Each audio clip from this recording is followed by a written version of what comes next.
Buenas tardes, eh, buenas tardes, buenas noches en algunas partes.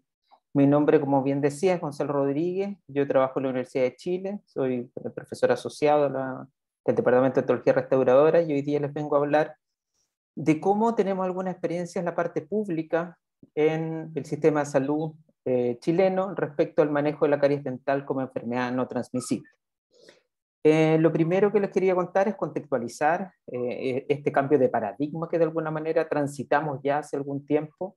Eh, en los 90 aproximadamente, que es cuando yo entré a estudiar odontología, el paradigma de donde se sostenía la etiopatogenia de la caries dental tenía que ver con la tríada de Keyes, que básicamente evolucionó a la tetra de Keyes, que básicamente era una teoría de conjunto en la cual había un círculo que eran las bacterias cariogénicas, otro un diente susceptible y por otro los azúcares fermentables, más un círculo que tenía que ver con el tiempo, y en la intersección se producía este proceso de caries, ¿ya? Y esta interpretación de cómo de alguna manera nosotros entendíamos la etiopatogenia de la caries dental era eminentemente infectocontagiosa, ¿ya? Y en ese sentido teníamos identificado un enemigo, teníamos identificado si a la tuberculosis, la bacilo de Koch, a la caries dental en ese momento era el Streptococcus mutans, ¿ya? Lo teníamos identificado porque pudimos cultivarlo y de alguna manera estuvimos mucho rato, mucho rato tratando a la caries dental como con antimicrobianos, estuvimos tratando de buscar la vacuna contra la caries dental, por lo tanto estuvimos mucho tiempo en este paradigma infectocontagioso. Ya con el paso del tiempo, la verdad, se complejizó la explicación de la etiopatogenia de la caries dental y en estos instantes nosotros entendemos a la caries dental más que una enfermedad infectocontagiosa, una enfermedad crónica no transmisible mediada por bacterias.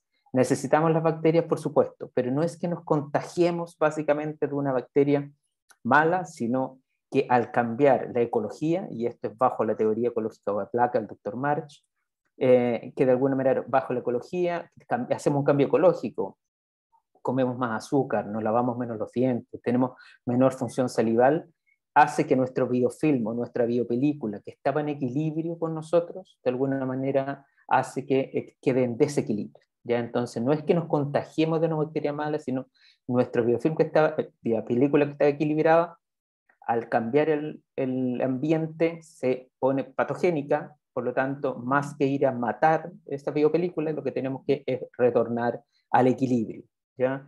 Aquí hay dos interpretaciones. La interpretación de la izquierda es una interpretación más tipo balancín que hace el doctor Pitts, pero que en estricto rigor es originalmente el doctor Featherstone de Estados Unidos, en la cual hace un balancín haciendo la alegoría de que en un lado, si ponemos los factores protectores, por ejemplo, una dieta saludable, un buen cepillado, vamos a avanzar hacia la remineralización, por lo tanto, la salud y la detención de lesiones de caries o arresto de lesiones de caries, bajo, y por otro lado tenemos los factores patológicos. Si ponemos más peso en ese lado de la balanza, aumentamos el consumo de azúcar, no nos lavamos con la cantidad de fluoruros adecuados, pasamos a la desmineralización, a la progresión de caries y al alto riesgo, ¿ya? Y la interpretación de la derecha es básicamente la seguidilla de situaciones que nos presenta el doctor March en la teoría ecológica de placa. Y dejar súper en claro también que por un lado, uno es el proceso o enfermedad de caries que ocurre en la boca de nuestro paciente cuando se encuentran alterados nuestros factores de riesgo y bajos nuestros factores protectores. Y por otro lado están las lesiones de caries, que son el signo de la enfermedad. Lamentablemente nosotros en el lenguaje, en el origen, siempre hablamos este paciente tiene caries y no hacíamos mucho la distinción si tenía activa la enfermedad o proceso o tenía lesiones de caries, ¿ya? Por lo tanto, es súper importante tener claro que por un lado está la enfermedad o proceso que ocurre en el individuo, en la boca del individuo, y por otro lado están las lesiones de caries, que son el signo de la enfermedad y que ocurre en las superficies de los dientes. Y estas lesiones de caries que pueden tener distintas apariencias, de alguna manera. Y nosotros las podemos clasificar. Hoy día existen varias clasificaciones. La clasificación NIPAD, la clasificación ICDAF-2, existen varias. Pero en estricto rigor, y esto no es el objetivo de la conferencia hoy día, pero solo para dejarlo claro y que tienen que ver con toma de decisiones en tratamientos restauradores. En estricto rigor lo que nos importa es si las lesiones están cavitadas o no cavitadas, y por otro lado, activas o inactivas. Las lesiones de caries que hoy día recomienda la evidencia que requieren tratamiento restaurador son las cavitadas activas, ¿ya?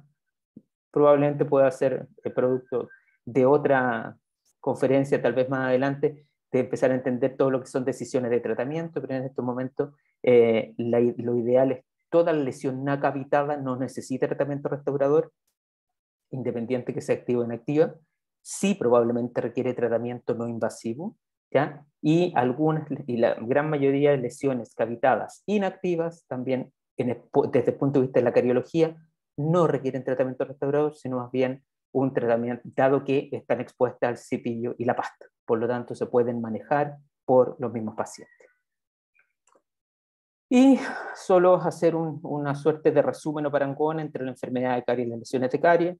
Insistir que cuando nosotros hacemos diagnóstico de la enfermedad, que lamentablemente nosotros muchas veces confundimos, que cuando hacemos un odontograma, rellenamos una ficha clínica, decimos que estamos haciendo diagnóstico de caries. La verdad no, lo que estamos haciendo es detección de lesiones de caries. Cuando hacemos diagnóstico de caries, cuando evaluamos a nuestros pacientes desde la anamnesis, los factores de riesgo, los factores protectores que tiene, y lo clasificamos en alto, mediano, bajo riesgo, o alto, bajo riesgo, dependiendo del modelo de riesgo que estemos ocupando. Y por otro lado, así, si tenemos el diagnóstico de la enfermedad, el tratamiento de la enfermedad es la modificación de estos factores de riesgo y o la mantención de los factores protectores, ¿ya? Que es distinto a lo que tiene que ver con el tratamiento de las lesiones de caries, que pueden ser tanto de manera invasiva como no invasiva, ¿ya? Y como nos hemos definido como una enfermedad crónica, definitivamente hoy día el control de la enfermedad es fundamental. O sea, hoy día, desde la lógica sanitaria, el concepto de alta odontológica que tenemos aquí en Chile, en la parte pública todavía, y debe erradicarse desde un punto de vista sanitario. Probablemente lo podemos entender desde un punto de vista administrativo como un paquete de prestaciones, un grupo de prestaciones que se le entrega a un usuario, ¿ya? Pero de alguna manera el alta hay que erradicarlo desde un punto de vista sanitario, sino mantener la lógica de los controles, entendiendo que somos una enfermedad crónica, ¿ya? Y así también, como vamos a controlar los factores de riesgo de nuestro usuario, de nuestro paciente, también vamos a controlar las lesiones de caries y la restauración, ¿ya? Y les dejo abajo, como casi con letras de liquidación, que de alguna manera, que lo que alguna vez creímos que iba a pasar, y por eso hemos más bien administrado enfermedad que hemos mantenido salud, que tratando lesiones de caries no tratamos la enfermedad, sino cuando modificamos los factores de riesgo. Y no es que de alguna manera hubiésemos estado equivocados, ¿ya? Probablemente la evidencia de ese momento, y esto es la década de los 90, y aquí hay una publicación del JAVA, que es una revista muy prestigiosa americana, en que nos invitaba a tratar a la caries dental como una enfermedad infectocontagiosa, ¿ya? Que tiene esta lógica del alta, ¿ya? Versus lo que nos propone el Dr. Pitts con el Dr. Svante Tweedman y el Dr. Match, que es el que propone la teoría ecológica de placa, a entender a la caries dental como una enfermedad no transmisible, ¿ya? Entonces, cómo hemos ido evolucionando en el tiempo respecto a este tema es interesante. Por lo tanto, hoy día entendemos a la caries dental como una enfermedad crónica que necesita ser controlada. Bajo ese paradigma y con esa evidencia, de alguna manera, y teniendo la posibilidad de aportar con el grupo de asesores odontológicos que había en todo el país, hicimos una propuesta piloto el año 2017 respecto a un programa que no tuvo un financiamiento extra, sino que se hizo con los mismos dineros que trabaja la atención primaria de salud en Chile. La atención primaria de salud en Chile está muy arraigada, en la gran mayoría del país depende de los municipios y registra prestaciones odontológicas, ¿ya? Y tenemos dentistas ahí, tenemos sillones, por lo tanto existe cobertura, pero hasta ese momento la cobertura de atención era básicamente en base a altas o en base a prestaciones. Ya no, la lógica del control básicamente no existía, y Obviamente, cuando tenemos una gran cantidad de población dañada, producto de las secuelas de la enfermedad, las secuelas de haber administrado enfermedad más que de mantener salud, es complejo. Entonces, el año 2017 pudimos participar en la creación de un piloto, ¿ya? De lo que denominamos el programa CERO. CERO corresponde a un acrónimo de que significa control con enfoque de riesgo odontológico, ¿ya? Y que de alguna manera, ¿cuál es el propósito de este programa? Es aumentar la cantidad de población sana y mantener esa condición en el tiempo, ¿ya? Esto partió el 2017 con un grupo etario entre los 0 y 6 años. Hoy día, de alguna manera, se plantea desde los 6 meses de vida, o sea, desde que sale el primer diente, hasta los 20 años de edad, ¿ya? La idea es, y por eso aquí se van a erradicar o se radica el concepto de el alta odontológica en menores de 20 años. Todos los menores de 20 años de Chile, en la medida que vaya aumentando la cobertura, por supuesto, este tipo de programas requiere instalación, requiere tiempo, por lo tanto, no es algo que en el 2017 lo partamos como piloto y luego al año 2018 todo va a estar bien, porque hay muchas particularidades. Chile, al igual que el resto de los países de Latinoamérica, tiene distintas particularidades, el norte de Chile, el sur de Chile, idiosincrasias, culturas, por lo tanto esto se tiene que ir adaptando a la cultura también nacional. Y la idea es hacer controles, aplicar una pauta de riesgo, según la pauta de riesgo determinar si el niño, niña o adolescente es de alto o bajo riesgo, y dependiendo de que si se define de alto o bajo riesgo, va a tener una prevención básica, si es de bajo riesgo, y una prevención avanzada o tecnologías preventivas avanzadas, ¿ya? Este programa, por la particularidad de que, sin lugar a dudas, esto es para una política de Estado, no una política de gobierno, estos 4 años, por lo menos que son más o menos los periodos que duran en Chile, los periodos presidenciales, esto no va a resultar, esto tiene que ser 18, 20 años, y por eso es súper bueno que este programa y esta meta, de alguna manera, esté recogida en el Plan Nacional de Salud Bucal, que se lo publicado a fines del año pasado, en que está las líneas generales para lo que debiéramos hacer nosotros aquí en Chile entre 2021 y el 2030. Así que por lo menos el 2030, ojalá podamos tener una evaluación objetiva de este programa que nos permita decir si es que mejoramos o no la salud bucal de los niños y chilenos. Yo creo que es el camino, que nosotros vayamos a la causa más que de alguna manera a solamente los signos, que muchas veces son las lesiones de caries, ¿ya? Y en ese sentido, pues solo para explicarles a grandes rasgos, hay una pauta de medición que tiene 6 ámbitos, ¿ya? Uno que habla de anamnesis, otro de condición clínica, otro de dieta, otro de higiene, fluoruros y motivación de los padres, ¿ya? Dependiendo de lo que aparezca en esta pauta, que se aplica una vez al año, se denomina una categorización de riesgo. Y según el riesgo, hay una estrategia de prevención generalmente todos, la estrategia de prevención son básicamente no invasivas, ¿ya? Se aplica una pauta de evaluación de riesgo, se intervienen los factores de riesgo que se encuentren presentes y el riesgo define periodicidad. ¿Cuál es esta pauta de riesgo? Y aquí se las voy a mostrar solo muy rápido porque tiene demasiadas letras. De alguna manera la anamnesis, considerar el consumo de fármaco o flujo salival, por otro lado alguna situación de discapacidad. En condición clínica, respecto a si ya presenta lesiones de caries y cómo están los estados de la encía de los niños. Respecto a higiene, si los cuidadores lavan los dientes, si supervisen el lavado de dientes, cuántas veces se lava los dientes, y si el niño se lava los dientes antes de ir a dormir.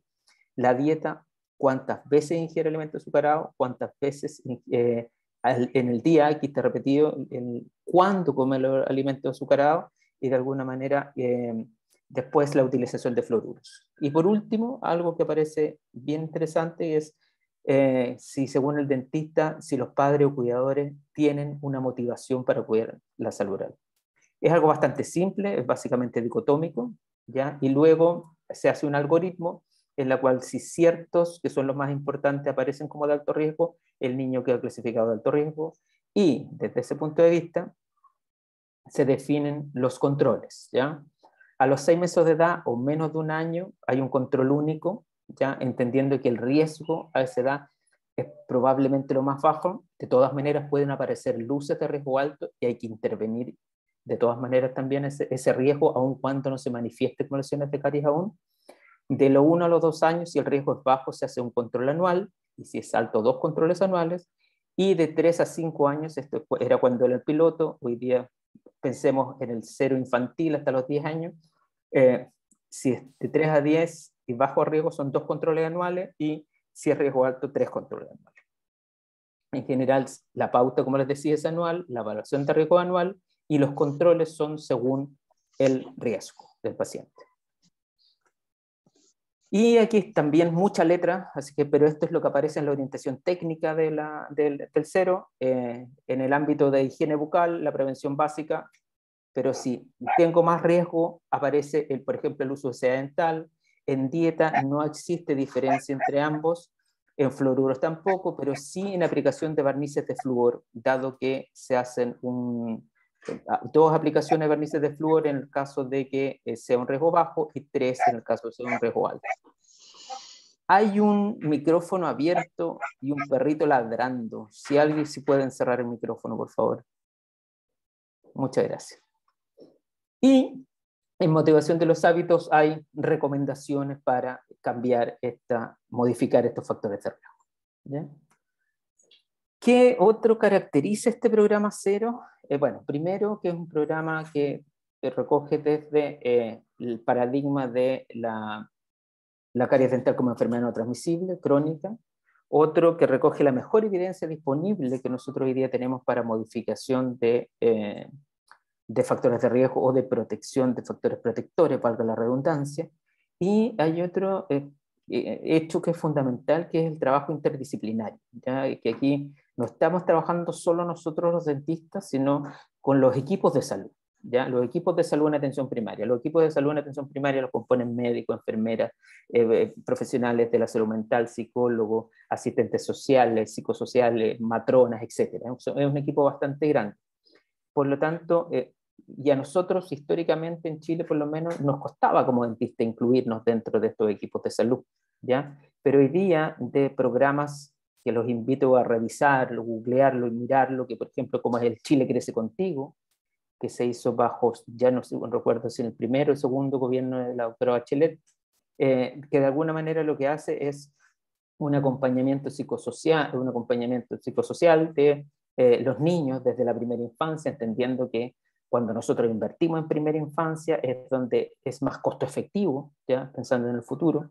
Y este trabajo interdisciplinario hace que ya la odontología no aparezca solo aparte, sino que aparezca en la folletería, todo lo que nosotros le llamamos a los papás del Chile Crece Contigo, también el cuaderno de salud que de alguna manera acompaña al niño en su tránsito de salud desde los 0 a 9 años en los centros de atención primaria de salud, donde, a diferencia de lo que parecía antes, ahora aparece el control odontológico, y este control odontológico no solo tiene que ser o puede ser modificado los factores de riesgo desde el profesional dentista, sino también ahí puede estar la enfermera, el médico, la matrona también haciendo, o los nutricionistas también, que tenemos factores de riesgo común, ¿ya? A enfermedades como lo son la obesidad, por ejemplo, sin ir más lejos, y la diabetes. Se hace súper interesante cómo nosotros ahora estamos trabajando interdisciplinariamente en este caso. Y también, ¿por qué lo digo que este tema es basado en la evidencia? Porque esto es lo que nos propone el doctor Pitts en una monografía del año 2009, en la cual no solo tenemos que evaluar lo que son las superficies odontológicas asociadas a una restauración, sino también todo lo que tiene que ver con el paciente, la evaluación de riesgo, la historia, cómo nosotros, ese paciente, nosotros también creemos, y que probablemente ahí nos falten más herramientas en consejería, en entrevistas motivacionales, cómo vemos si ese paciente va a ser capaz de modificar sus factores de riesgo. Y luego de eso tenemos que tener una mirada desde la lesión, por otro lado desde el paciente, y hacemos un tratamiento, no es el mismo tratamiento para todos, sino un tratamiento personalizado. Y ese tratamiento personalizado va a derivar en odontología no invasiva, mínimamente invasiva y, por supuesto, los controles. ¿Por qué es importante haber partido? Y ojo que hoy día a los 20 años creo que es una maravilla el poder llegar allá, pero ¿por qué el haber partido en la primera infancia y aquí menos de 6 años? En estos gráficos nosotros vemos la proporción de niños con caries, ¿ya? En los últimos estudios, que lamentablemente en Chile no tenemos una política de hacer estudios nacionales regulares, ¿ya? Sino esto se tiene que hacer vía concurso, por lo tanto se hace mucho más complejo esto de que si alguien quiere concursarlo y si alguien, además, valga la redundancia, si alguien quiere concursarlo, se lo gane. Por lo tanto, no es una política ministerial. Pero lo que llama mucho la atención es que entre los 2 años de edad y los 4 años de edad, es decir, solo en 2 años, casi se triplica la cantidad de niños con caries. Y si vemos en los 6 años, ya es muchísimo más grande, 5 veces desde los 2 años. O sea, es muy rápida la curva, de alguna manera, la pendiente, en este caso no es una curva, la pendiente de, de este gráfico, ¿ya? Por lo tanto, esta es la pendiente que tenemos que aplanar, y por eso es importante partir en esa edad. Y así también porque la cantidad de niños con caries también aumenta, el número de lesiones de caries cavitadas en los niños también aumenta, ¿ya? Y aumenta de tener 0,5 a los 2 años hasta más de 2 a los 4 y casi 3,7 a los 6. ¿Ya? Y además, ¿por qué es importante partir lo antes posible? Y yo creo que ese es uno de los focos que tiene este programa, porque pareciera ser, bueno, uno de los grandes factores que influyen en el desarrollo de la carie dental son los determinantes sociales. O sea, la ruralidad, la educación y por supuesto el nivel socioeconómico. Y si ustedes ven aquí, está graficado el nivel socioeconómico, la prevalencia de caries para el nivel socioeconómico alto en azul y el nivel socioeconómico bajo en rojo, ¿ya? Y si se dan cuenta, pareciera ser que cuando somos más pequeños, es decir, como a los 2 años de edad en este caso, el determinante social todavía no nos afecta tanto, ¿ya? Porque la diferencia que hay entre estos dos, aun cuando es el doble, ¿ya? O sea, miremoslo en magnitudes ya proporcionales, es el doble de niños con caries en el nivel socioeconómico bajo versus el alto. Esta diferencia empieza a crecer en la medida que aumenta la edad, ¿ya? Por lo tanto, pareciera ser que nosotros tenemos que llegar lo antes posible, antes que llegue ese 20% de niños con caries en el socioeconómico bajo, que es donde se atiende, o sea, personas de pobres, de alguna manera, donde se atienden en el sistema público de salud en Chile, ¿ya? Y que básicamente en las últimas estimaciones, casi el 80% de la población del país se atiende en la atención primaria de salud. En Chile también existe otro programa promocional y preventivo que se realiza en los jardines infantiles y colegios a nivel parvulario, niños de entre 2 y 5 años, que se llama Sembrando Sonrisas, que tiene básicamente 3 componentes. Un componente educativo, que no es que el dentista vaya a educar a los niños, sino que el dentista le pueda transmitir a las educadoras de párvulos todo el conocimiento y ellas lo pueden transferir a los niños. Por otro lado, hay un componente de entrega de material para que los niños cuiden su salud bucal, o sea, son kits de cepillos con pasta de dientes para que lo ocupen en el jardín infantil, y hay un tercer componente de protección específica, que es la aplicación de barniz de flúor 2 veces al año, que en la práctica se traduce desde un punto de vista operacional casi una vez al año por distintos temas que hay.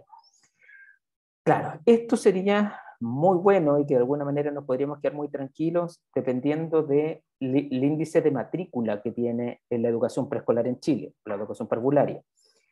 Aun cuando estos datos deben ser hace unos 4 años atrás, en Chile yo creo que recién está superando el 50% de matrícula en los jardines infantiles. Es decir, solo el 50% de los niños menores de 5 años está en jardín. Por lo tanto, el otro 50% se queda en la casa.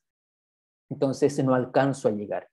Por eso es que este programa cero, que tiene una protección específica también como aplicación de flúor, tiene que ser complementario porque este programa Sembrando Sonrisas no es suficiente.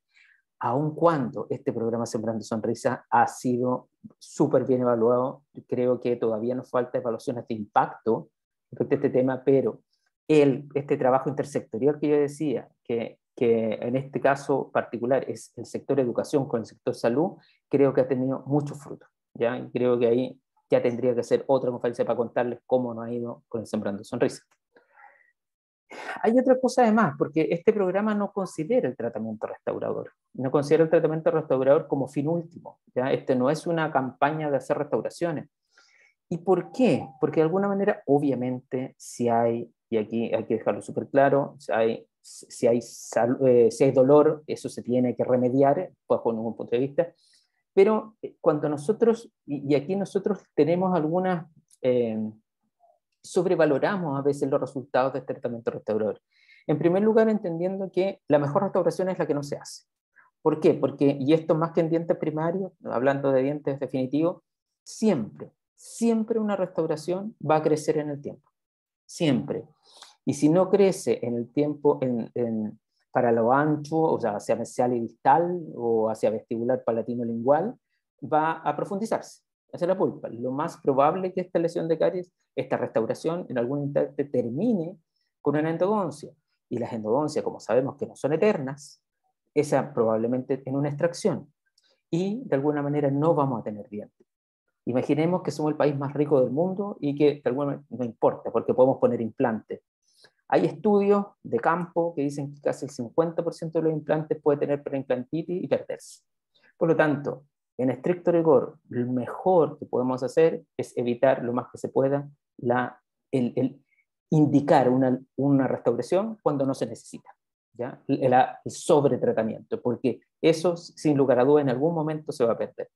Y algunos resultados, aquí hay mucha evidencia al respecto, pero solo aquí algunos resultados que son bastante antiguos, en la cual se está publicado en atención primaria, y esto es atención primaria inglesa, ya que, por ejemplo, no existe diferencia en testes extraídos por dolor o infección si estaban restaurados o no tratados. Es decir, la restauración, que es muchas veces lo que nosotros creemos, no protege de la infección o del dolor. Por lo tanto, en ese ámbito podemos estar sobrevalorando. Sin lugar a dudas, insisto, que si existe dolor y sobre todo en un niño o adolescente, eso debe ser resuelto, no hay ninguna duda. Pero tiene que estar súper bien indicado el tratamiento que nosotros hagamos, porque siempre va a fracasar. ¿Cuáles son los fundamentos de este programa cero, por lo tanto? Es el diagnóstico de la enfermedad. Ya este diagnóstico, y aquí les vuelvo a mostrar la tétrada de Keyes, pero más compleja. Ya esto es lo que propone el doctor Ismail en The Lancet del 2007, en que vemos la capacidad buffer de la saliva, factores asociados a la saliva, algunos factores protectores, ya especies microbianas, y lo que yo le contaba que hace mucho más compleja la enfermedad y este diagnóstico, que tiene que ver con los determinantes sociales. Claro, pero ustedes me pueden decir, ya, pero yo soy solo un dentista, ¿qué puedo hacer con un determinante social? O sea, ¿qué puedo hacer si me llega un paciente pobre, un paciente que no tenga una educación adecuada, que no valore tanto su educación de salud bucal? Yo no puedo cambiar esa condición. Por supuesto que no se puede. Pero lo que sí podemos hacer es darle más protección a alguien que probablemente va a enfermar más. ¿Ya? Entonces, eso muchas veces en temas son más estructurales. Y por eso es súper importante entender eso como terapeutas, que somos terapeutas más que solo de un diente, sino de un individuo que tiene una condición, y una condición que no solo la boca, porque la boca impacta en todo lo que tiene que ver con calidad de vida, posibilidad de trabajar, etcétera, etcétera, etcétera. Y el otro fundamento, si es el diagnóstico, es el tratamiento de la enfermedad, que son los mismos ámbitos que yo le mostré hace un rato, y que habla del tratamiento no invasivo. Y dejarlo súper claro que este tratamiento no conduce a un alta, sino solo invita a mantenerse en control. ¿Y qué es lo bueno esto? Que tenemos buenas tecnologías preventivas. Ya esto también lo mostré este último paper de diciembre del 2021, en la cual tenemos algunas herramientas de consejería para la reducción del consumo de azúcar, ¿ya? Y claro, y aquí lo vemos a nivel más de mecanismos, más que conductuales, pero de alguna manera eso es lo que produce que alguien coma menos azúcar. Por otro lado, exposición a fluoruros. Existe, por supuesto, el lavado de dientes con pasta de dientes, que es lo que nos sirve a nosotros como odontólogos. Estimulaciones de saliva, que en casos extremos donde tenemos problemas, también tenemos que ayudar y para estabilizar esta biopelícula. Y últimamente también, el año pasado en mi conferencia les hablé del uso de probióticos para el control de caries dental, que también se propone como una tecnología preventiva efectiva en estos momentos. Bueno, todo esto lo que yo les acabo de contar, de alguna manera como orientación técnica, y que es una orientación técnica en nuestro país, es de alguna manera lo que tienen los equipos de salud para guiar cómo instalar un programa, ¿ya? Cómo hacer andar un programa, ¿ya? Y hoy día en nuestro país tenemos vigente la orientación técnico-administrativa para el cero infantil, que es de 0 a 9 años, y por otro lado tenemos el grupo etario adolescente, que es de 10 a 19 años. Están vigentes y todos los dentistas de atención primaria que atienden niños, en este caso, o niños, niñas o adolescentes, debieran estar en conocimiento. Ahora, tenemos algunos resultados preliminares, de algunos resultados preliminares de cómo nos ha ido con esto, ¿ya? Aquí tenemos, por ejemplo, como yo les dije, se define un niño en alto o bajo riesgo dependiendo de cómo esté. Estos resultados son de un trabajo hecho por la doctora Fabiola Berlinger, la doctora Gisela Jara, el doctor Vladimir Pizarro, que son académicos también de la Facultad de Odontología de la Universidad de Chile, en lo cual vemos que evaluaron qué porcentaje de niños altos de riesgo existe por región, ¿ya? Aquí las primeras regiones son las del norte, las últimas regiones son las del sur. Y nosotros vemos aquí, muy a grandes rasgos, sin hacer grandes análisis, que la zona norte de nuestro país tiene un mayor riesgo de caries, probablemente asociado a este fenómeno migratorio, ¿ya? Eso también hay que mirarlo. Allá con detalle tenemos que ver algunas otras regiones, como la región de Concepción en nuestro país, que no tiene agua fluorurada, ¿ya? En el resto del país sí tiene, independiente que muchas veces no se toma agua, pero el agua está fluorurada. Y por otro lado tenemos a Chiloé, que es una isla del sur de Chile, ¿ya? Entonces eso también, el aislamiento podría dar alguna explicación de esto. Solo se lo estoy mostrando datos muy generales sin hacer un análisis porque creo que es demasiado multifactorial. Y aquí se relaciona en el mismo trabajo que lideró la doctora Berlinger, vemos cómo tenemos por un lado el porcentaje de alto riesgo en amarillo, y de una encuesta que se hace aquí en Chile, que es la encuesta CACEN, se puede extrapolar por servicio de salud la pobreza multidimensional. Si se fijan, sin ser exacto, muchas veces van muy de la mano lo que tiene que ver con el alto riesgo de caries con la pobreza, porque como bien les decía yo, este es un determinante social muy intenso. Donde se separa un poquito esto, donde hay alto riesgo y poca pobreza, se nos sigue apareciendo la octava región de nuestro país, que es la región que no está fluorurada. Es solo una hipótesis, aquí habría que comprobarlo absolutamente, pero pareciera ser que eso tuviera algún impacto, ¿ya? ¿Qué otros resultados preliminares tenemos? Este es un trabajo que hicimos con el Servicio de Salud Occidente, que es un servicio de salud de la región metropolitana, de la capital de Chile, de Santiago, en la cual comparamos resultados extraídos de ficha clínica comparados con los últimos estudios nacionales, que son del año 2012. Y en general lo que vemos que en prevalencia de caries, con el programa cero, tenemos una tendencia a la baja. Ya tenemos una tendencia a la baja que es bien interesante, ¿ya? Y en experiencia de caries, es decir, el número de lesiones de caries nuevas, también pareciera ser que tenemos una tendencia, salvo a los 6 años, que podría tener otra explicación. Como otra política de salud aquí en Chile, también hay algunas enfermedades que están garantizadas, problemas de salud garantizados. Y en ese caso, que este no es un problema de salud, pero se garantiza que el niño a los 6 años de edad pueda tener acceso a una alta odontológica, pero una alta odontológica que tiene un fuerte componente rehabilitador, de alguna manera. Entonces, eso podría llegar a explicar esto. Y también comparamos incidencias, es decir, cuántos nuevos casos tenemos entre los 2 y 4 y 4 y 6, con algunos datos estadísticos. También vemos una tendencia a tener menos casos en la evaluación del cero que se hizo entre el 2017 y 2019, ¿ya? Así también entre los 4 y 6. Misma explicación intentamos darnos con lo que tiene que ver con la incidencia, que sube un poco cuando vemos de entre 4 y 6 años. Si se fijan, las fuentes de datos, como les digo yo, son las fichas clínicas.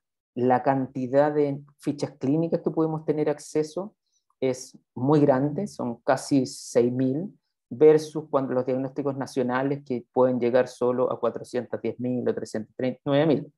La diferencia es que en los diagnósticos nacionales los datos son representativos, probablemente estratificados, proporcionales, con una fijación proporcional. En cambio acá lo que hacemos es básicamente un censo, ¿ya? Pero es bien interesante empezar a mirar los resultados que podemos encontrar.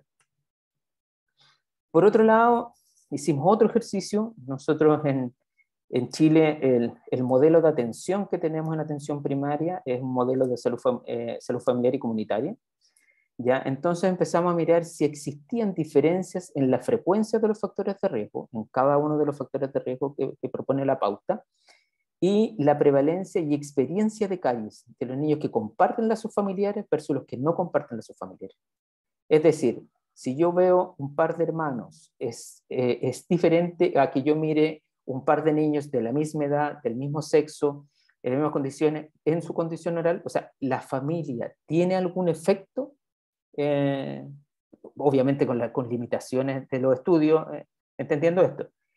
Y como les decía, esto está emparejado según sexo, edad y convenio de salud, entendiendo que el convenio de salud que también FONASA, que es el Fondo Nacional de Salud, que es la aseguradora pública en Chile, se divide en A, B, C y D, y dependiendo del A, B, C y D, es más pobre o menos pobre, de alguna manera. Por lo tanto, también había que emparejar por convenio de salud, y lo que nos resultó es que aun cuando existen diferencias estadísticamente significativas, las magnitudes de la diferencia son pequeñas a nivel porcentual, ¿ya? Así salen estadísticamente significativas por el gran volumen de datos que tenemos. O sea, ahí después hay que evaluar si son clínicamente significativos, ¿ya? Hay pocos estudios que relacionan caries dentales y familia, y probablemente, y vamos a trabajar por ello también, a necesidad de estudios prospectivos para evaluar el rol de la familia, sobre todo este modelo de salud familiar y comunitaria que yo le digo que se aplica en todo nuestro país. Otra forma de evaluar, nosotros, y esto lo hicimos en solo unas comunas, ¿ya? De Santiago, que es una submuestra del Servicio Salud Occidente, ¿ya? Que es para establecer la cobertura y la adherencia al programa, ¿ya? En estas comunas, estas 4 comunas que les presento acá. ¿Cómo se definimos cobertura? ¿Cuánta población beneficiaria era del programa cero versus la población inscrita validada de FONASA? O sea, ¿cuántos podrían ir a ese centro de salud? Y la adherencia a la población que asistió a 2 o más controles, es decir, no es que fui solo a vitrinear, no fue solo a uno, sino me adherí al programa, versus el total de ingresados. Si vemos cobertura y adherencia, afortunadamente en el tiempo ha aumentado, ¿ya? Lo que yo creo que es sumamente importante de cuánta gente más está accediendo al programa. ¿Qué es lo que nos llama la atención? Sí, que cuando vemos los adherentes versus los no adherentes, si están libres de caries o con caries, en general hay mayor adherencia en los usuarios o en los niños enfermos, en los que tienen caries. Y eso es bien particular porque todavía, o sea, nosotros estamos intentando mirar salud, todavía el usuario entiende que tiene que ir a vernos cuando está enfermo. Todavía no existe, está arraigado el tema que yo tengo que ir al profesional o al centro de salud para mantenerme sano. Creo que ese es otro de los grandes desafíos en que tenemos que trabajar, ya, y que nos salió en este estudio. Y la pandemia. Ya aquí, sin lugar a dudas, la pandemia fue un temazo, y sobre todo para la atención odontológica, por lo menos aquí en Chile, estuvo cerrado mucho tiempo la atención odontológica, pero se quiso no parar con el cero. Entonces lo que se hizo fue un telecero, ¿ya? Entonces, ¿qué es lo que hicimos acá? Comparar los resultados de riesgo obtenidos a través de ámbitos no clínicos. Aquí no estamos hablando de fotos a distancia ni nada, sino todos los ámbitos no clínicos de la pauta de riesgo en formato presencial y en formato telefónico, ¿ya? ¿Y qué es lo que vimos? ¿Por qué se hizo esto? Para continuar con los controles preventivos en el contexto de pandemia. Esto está emparejado según sexo, edad común y convenio de salud. Y no se encontraron diferencias estadísticamente significativas para ninguno de los factores analizados. ¿Qué quiere decir esto? Y esto es una muy buena noticia, que no se hayan encontrado diferencias, que es tan bueno el presencial como el telefónico, Por lo tanto, nosotros podemos complementar nuestros programas que tienen componentes clínicos, como el que yo le contaba antes, Sembrando Sonrisas, con este tema telemático y por lo tanto involucrar a la familia, que hoy día, como está solo en el jardín, no está involucrada. ¿Ya? Yo creo que aquí hay fortalezas, aquí hay cosas que nos pueden ser bien interesantes de ver en el futuro. ¿Ya? Y por lo tanto, la pauta cero, en forma aplicada telefónica, presenta una estrategia comparable en la evaluación de riesgo de caries cuando se compara con la presencial. ¿Ya? Y lo que les hablaba del Sembrando Sonrisa, vemos a la familia y también un aumento de la cobertura. Y, y de alguna manera, uno de los grandes desafíos de este tema preventivo, promocional, de mantener salud, es cómo cobrarla, o por otro lado, si a nivel público, es cómo pagarla. ¿Ya? ¿Qué pagar? ¿Cómo pagar? ¿Ya? Aquí en este mismo, ya no, también el doctor Pitts, pero con un par más de colegas que están más de la economía, declara en un policy paper respecto a el pago por salud en odontología. ¿Ya? ¿Y qué debiéramos pagar? Y en general aquí nos encontramos como con buenas noticias, que, por ejemplo, pagar por libres de caries. O sea, ojo, yo te voy a incentivar no porque vas a hacer más extracciones, no porque vas a hacer más restauraciones, no porque vas a hacer más prótesis, no que porque vas a ser más altas. En realidad yo te voy a incentivar porque tienes mayor proporción de gente sana. Interesante. Y el qué debe hacer el sistema, aquí hay solo un par de, bueno, y por otro lado aquí, qué debemos pagar por intervenciones basadas en evidencia, sin lugar a dudas. Y cuando nosotros decimos en qué tiene que trabajar el sistema, en cambiar las actitudes, básicamente los factores de riesgo de nuestro paciente. Esto pasando diciembre de 2021. ¿Y qué es lo que pasó en Chile? Y esto por un trabajo de abogacía bien interesante el año 2021. Se cambiaron las metas, hay unas metas que estas metas sanitarias que pertenecen a esta ley, ¿ya? ¿En qué consisten? En metas que produce toda la atención primaria, no solo la odontológica, médicos, matrona, etcétera, etcétera, etcétera, que son de cobertura, que son de impacto y de varias otras cosas, en la cual si los centros de salud o los municipios los cumplen, reciben un bono. Es decir, se les incentiva dado que tienen estas metas. Y antes nosotros teníamos aquí altas, o sea, los equipos de salud se peleaban a los niños, niñas y adolescentes para quién lo atiende para cumplir o no la meta. Y hoy día, con mucho orgullo, puedo decir que tenemos dos metas que se borraron, las metas de la alta, y hoy día tenemos una meta que es la cobertura de un 35% en niños y niñas con enfoque de control odontológico, que si uno mira el número es bajo, ¿ya? Pero que el incentivo hoy día en tener a niños en control mirando salud es súper distinto a que la meta sea niños, cantidad de niños con sus dientes restaurados. Y por otro lado, y creo que este es más paradigmático de las metas, insisto, sin fijarse tanto en el valor, que el 11% de los niños y niñas a los 6 años esté libre de caries. O sea, no es que no tenga caries activas o que no tenga caries restauradas, es que tenga COPD cero, ¿ya? O sea, la boca blanca sin restauración. Sin lugar a duda, aquí la meta es baja, probablemente porque la diferencia de realidades en nuestro país es muy grande, pero eso lo más probable es que año a año lo único que haga es subir, ¿ya? Entonces, creo que este es un orgullo como experiencia en Chile de cómo el sistema, y sabemos cómo cuesta mover el sistema público, hoy día está de alguna manera virtuoso desde el punto de vista de empezar a mirar salud. Y obviamente el contexto actual, esto mismo del COVID, yo creo que también nos da oportunidad, y aquí ya lo dice el doctor Watt, y aquí para no leer todo, de insistir con tratamientos menos invasivos, más preventivos.